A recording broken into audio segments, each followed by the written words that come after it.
All right, joining me now from London is financial journalist Matina Stevis. Matina, great to speak with you. We had a great conversation on the phone about this, and I want to bring that to television.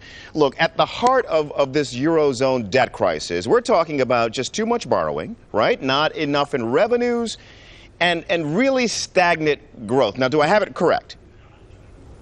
You absolutely do, and that's not just for the smaller countries like Greece or Ireland or Portugal, the countries that have received those bailouts from the Eurozone. But we're now talking about a very large economy, that's of Italy, which is one of the top 10 economies in the world, the third largest in Europe, and that, as you can understand, is a different ballgame. So explain why it's a different ballgame. So Italy is the 8th largest economy in the world. It's the 3rd largest economy in Europe. Its GDP, its output every year in economic terms is over €1 trillion. Its debt is 120% of that GDP. It's reporting very slow growth, and it has a historically, shall we say, colorful and tumultuous political life. So right now, when the market needs to be reassured that Italy will do everything to control its fiscal behavior, to stop overborrowing and overspending, to get back to growth, there's no political class that's credible enough to deliver on these promises. And we've seen the responses to Berlusconi promises over the last few days. So, Matina, we've been talking about the Eurozone sovereign debt crisis since 2009. So why hasn't this problem been tackled to this point? Is it a set of simple answers that are just politically difficult, or are we talking about a really complex solution which would be politically impossible to enact? Well, I'm afraid it's more close to the latter, really. As you mentioned, we started talking about this when Greece announced that its fiscal situation was completely out of control, and that was October 2009. We're now in August 2011. Why has it been so slow? Why have we not seen decisive action taken by Eurozone? Really, because it's not like the 50 states of the United States of America.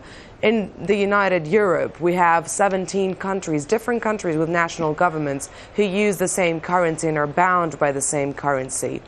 To bring those together and to reach agreements when there are 17 different sets of interests and desires and preferences has proven completely impossible. And I think it's just been a real lack of leadership on the part of Eurozone leaders, heads of state, really, to deliver those solutions, and the market is running out of time. Well, let me stay right there on that point, because I think part of the answer to my next question was just stated by you. What 3 things, and we talked about this, what 3 things would you say should be done right now to end this crisis and end it for the foreseeable future?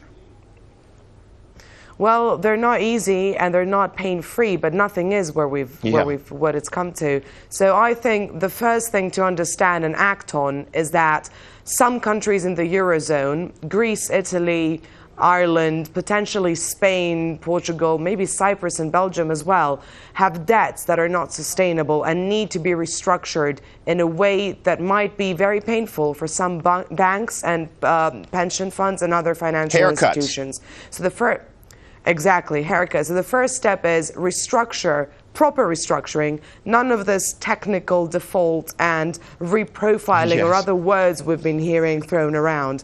Proper restructuring. Now, as I say, this will be painful for the private sector, which means that some of those financial institutions will need to be recapitalized. And that's something we need to do, because what we've seen is that these financial institutions in Europe are just very low on liquidity at the back of the previous financial crisis in 2008.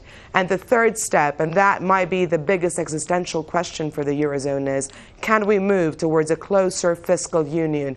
Can we move towards becoming a United States of Europe? I think that is what is necessary. It will be extremely difficult to achieve. Wow. Matina Stevis, I asked you for some straight talk and you gave it to me. It's great to talk to you. Thank you for your time.